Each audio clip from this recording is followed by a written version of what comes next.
Aleluia, Pai. Aleluia, Senhor.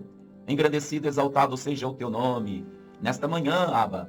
Nesta manhã, papai. Estamos aqui no nome bendito de Jesus. Para dar-te o louvor, a honra e a glória. Aleluia. Obrigado, papai, por esse carinho que o Senhor demonstra para com todos aqueles que são seus. Obrigado, Abba, por esse amor imensurável, incomparável. Um amor que não pode ser medido. Um amor que não pode ser comparado a nada, a absolutamente nada. É um amor incondicional. É um amor perfeito. Aleluia. É um amor que quebranta os nossos corações. É um amor que nos constrange. Aleluia. É um amor que é muito, muito maior do que o amor de uma mãe pelo seu filho. Ah, Senhor, Rikamaná, Xerande Namassai.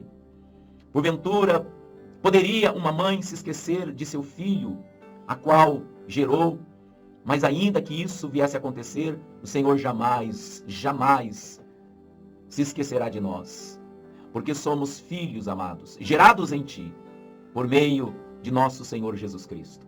Por meio da palavra viva, da palavra santa. Oh, glória! Inorabassi de nébia, urgamansela do didi cambenosorobashinai. É tão bom estarmos aqui, papai, a cada manhã, a cada momento, nesta comunhão, servindo uns aos outros, em amor. Como é bom, papai. Como isso é bom, papai. Por isso, papai, no nome bendito de Jesus, venho a Ti nesse momento, juntamente com os amados, as amadas que aqui estão. Que o Senhor venha fortalecer esses laços. Que o Senhor venha fortalecer esses laços de amor entre nós. Sim, papai. E que seja um amor puro, verdadeiro, honesto, sem nenhum tipo de hipocrisia ou fingimento.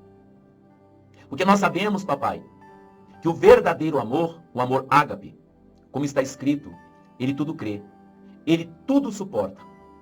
Ele não se porta inconvenientemente, não busca os seus próprios interesses. Não inveja, não arde em ciúmes. Sim, é esse o amor pelo qual, papai, nós queremos estar cada vez mais alicerçados, fundamentados. Um amor, Abba, que não olhe para os nossos irmãos com um olhar de julgamento, de condenação, de desprezo, não importa o erro e as falhas que a gente comete.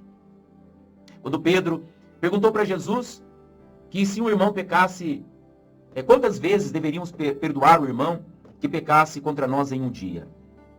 Aí Pedro diz, até 7, Senhor?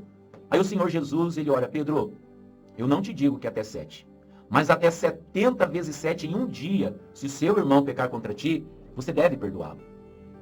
70 vezes 7 é 490. Então o Senhor Jesus estava dizendo que se em um dia um irmão pecar contra nós 490 vezes em um dia só, nós devemos perdoá-lo essas 490 vezes. E por que o Senhor Jesus falou isso para Pedro? Porque a nós cabe somente perdoar, não julgar, não condenar. Nós não temos esse direito. E por que nós não temos esse direito?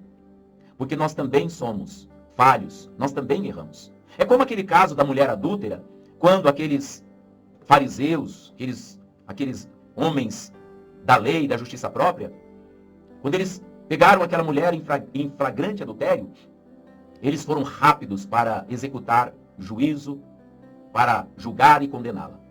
Mas o Senhor Jesus mostrou a hipocrisia no coração deles, mostrando que eles não eram dignos de julgar aquela mulher, porque eles não eram santos como eles pensavam que eram. Eles não eram perfeitos como eles pensavam que eram. Até que o Senhor Jesus tirou a máscara deles. Até que o Senhor Jesus mostrou que eles eram hipócritas. Porque o Senhor Jesus disse assim para eles: se não houver entre vocês pecado algum, então fique à vontade.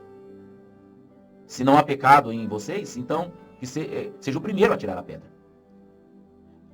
O Senhor Jesus, com estas palavras, mostrou. Porque, em outras palavras, é como se ele estivesse dizendo assim: quem são vocês?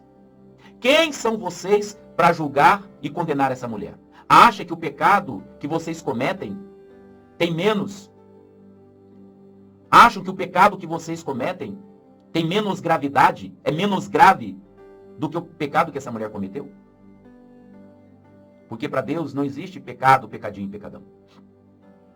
Então o Senhor Jesus disse para eles: vocês estão condenando, vocês estão julgando e condenando essa mulher, mas vocês também são dignos de serem julgados e condenados, porque também em vocês há pecado. E trazendo isso à consciência deles, fez com que eles, naquele momento, ficassem envergonhados, porque a máscara caiu. A máscara de uma falsa santidade, a máscara de uma falsa religiosidade. Uma religiosidade que não era compatível com aquilo que a Bíblia nos ensina da verdadeira religião. Conforme está escrito em Tiago. Esta é a verdadeira religião para com Deus Pai. Visitar órfãos e viúvas em suas necessidades. Cuidar dos oprimidos, enfim. Perdoar. Essa é a verdadeira religião para com Deus Pai. E ali então, eles foram embora. Porque quem teria coragem, depois de uma palavra dessa, de atirar a pedra? Porque, como está escrito, todo aquele que julga também será julgado com a mesma medida com que julgou. Quem comete injustiça vai receber em paga a injustiça feita. E isso Deus não faz acepção de pessoas. Porém, depois que todos foram embora, o Senhor Jesus, ele fica só ele e a mulher. E aí então ele pergunta para a mulher: mulher, cadê os teus acusadores? Ninguém te condenou? E ela responde: não, Senhor. E aí o Senhor Jesus, movido pelo amor, movido pela compaixão, porque ele sim poderia condená-la. Porque Jesus era o único ali que não tinha pecado. Ele poderia julgá-la e condená-la. Mas a palavra de Deus diz que a misericórdia está acima do juízo. A misericórdia triunfa sobre o juízo. Por isso que Deus nos amou de uma tal maneira que enviou o seu Filho único, para que, crendo nele, possamos ter a vida eterna. É por isso que a palavra diz que Deus nos amou antes que nós o amássemos. Aleluia! Pela sua própria determinação e graça, Deus resolveu nos salvar. Quando Deus nos amou, nós ainda estávamos mortos em nossos delitos e pecados. Quando Deus nos amou, nós éramos inimigos de Deus. Mas mesmo assim, Ele nos amou. E Ele não nos amou porque nós éramos dignos do seu amor. Não porque nós éramos merecedores do seu amor, não. Ele nos amou porque Ele, na sua própria determinação, na sua graça, na sua boa, perfeita vontade, Ele decidiu nos amar. E como que Ele nos amou? Ele entregou o seu melhor. Ele entregou o seu tudo. Ele entregou o seu Filho amado. Ele próprio desceu da sua glória. Ele se humilhou a si mesmo, tomando a forma de servo, fazendo-se semelhante aos homens.